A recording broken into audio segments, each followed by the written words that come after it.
Ако болката в петата те спира да ставаш сутрин, ако ти се струва, че вече пробва всичко, но нищо не работи, днес ще научиш какво всички бъркат и не ти казват за плантарната фасция. Остани до край, за да си спестиш стотици евро от физиотерапия и глупави сделки. Плантарният фасцит е не просто възпаление, а често микроразкъсвания и дегенерация на плантарната тъкан под стъпалото, която поддържа свода. Ето това тук.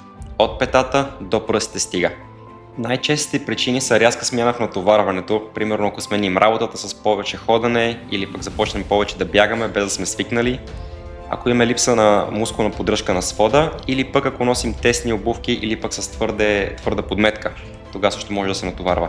Друга честа причина е липсата на мобилност на големия пръст, на палеца, защото той участва в така наречения wind loss механизъм, където като екстензираме палеца тук, целият свод се вдига нагоре и ако няма много мобилност на палеца, вече при ходене и при бягане плантарната фасция поема много повече стрес, отколкото би трябвало. По какво ще разпознаеш дали имаш плантарен фасцит? Много лесно. Сутрешна болка и скованост, първите 5, 10, 15 минути при ставане да те боли в областта около петата. Също при натиск, като се натиснеш тук, ще те боли. И много често при натоварване болката минава, т.е. започваш да ходиш, в началото те боли, но после минава. След като вече знаем какво е плантарната фасция, идва въпроса как да го третираме. И много чест мит е с стелките. Какви стелки да ползваме? Всъщност не са ни необходими скъпи индивидуални стелки, понеже по проучвания е доказано, че разликата между индивидуалните стелки, които са по 300-500 евро, дори понякога стигат, и тези стелки от магазина, които са за по 10-20 евро, няма абсолютно никаква разлика в техната ефективност. Така че не си губете парите с скъпи индивидуални стелки, не е необходимо.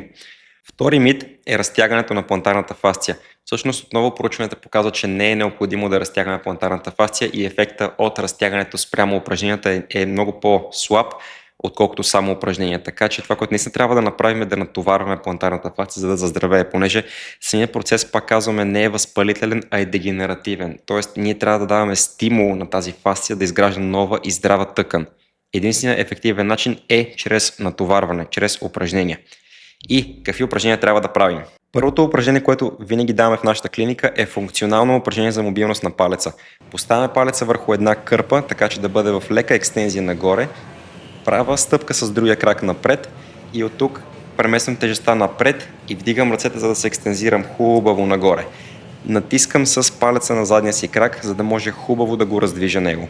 Второто упражнение отново е функционално, така наречения Heel Elevated Split Squat.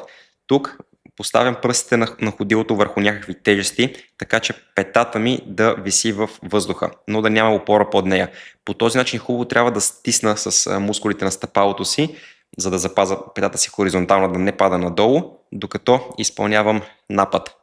Защо го даваме това? Защото е функционално упражнение и много добре тренира мускулите по ходилото, да издържат тежестта на тялото ми и да са активни, когато изпълнявам някакво сходно на ежедневните ми движения. И третото упражнение, което най-често даваме на нашите пациенти, това е изправяне на пръсти за плантарната фасция. Тук отново съм поставил пръстите под кърпа, за да могат да бъдат в лека екстензия и просто си изправям на пръсти, като възглавничките на ходилата ми е много важно да бъдат на земята. По този начин много изолирано таргетирам и подсилвам плантарната фасция. Тук изпълнявам между 10 и 15 повторения, като мога да добавя тежест, когато симптомите ми намалеят. Но освен упражненията сме открили, че използвайки low dye tape с твърд атлетичен тейп по ходилото, в краткосрочен план това значително намалява симптомите, което позволява на пациента да изпълнява упражненията си без болка. И ефектът е мигновен още след първата сесия. Начинът, по който се изпълнява, е отвеждаме ходилото в неутрално положение и много важно да го поддържаме там. След което ни трябва един стрип от тейп, който да започне от палеца през петата до котрето. След което разперваме хубаво пръстите, взимаме втори страйп тейп и поставяме напречно върху възглавничките на пръстите и от тук ни трябва два хулка. Взимаме единия така наречения J тейп, който да започне от котрето през петата и да стигне пак до котрето и втори от възглавничката на палеца отново през петата и пак се захваща на възглавничката на палеца. И от тук остава само да запечатим тейпа с напречни страйпове. Так. Ако е необходимо, мога да сложа още тейпове, но пациента не би трябвало значително да му е намалява болката и самият тейп да не го ограничава. Самият тейп може да се мокри, може човек да се къпе с него и трябва да се носи 24 до 48 часа, стига човека да няма дразнене по кожата, сърбеж и да не е алергичен, разбира се, към тейпове, което много малко хора са. Но това наистина е много ефективен начин да намалим болката веднагически. Това, което трябва да разбереш е, че плантарният фасцит не е просто болка в петата. Това е функционален дисбаланс. Твоята фасция, свод, прасец и дори мобилността на палеца работят заедно в синхрон. Ако едно от тези звена куца, тогава цялата система се разстройва.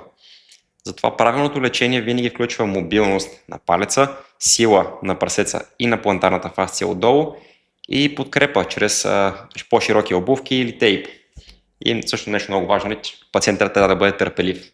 Така че започни с тези упражнения още днес и сподели в коментарите кое ти е помогнало най-много. Ще се радвам да чуя и да отговоря на въпросите в коментарите.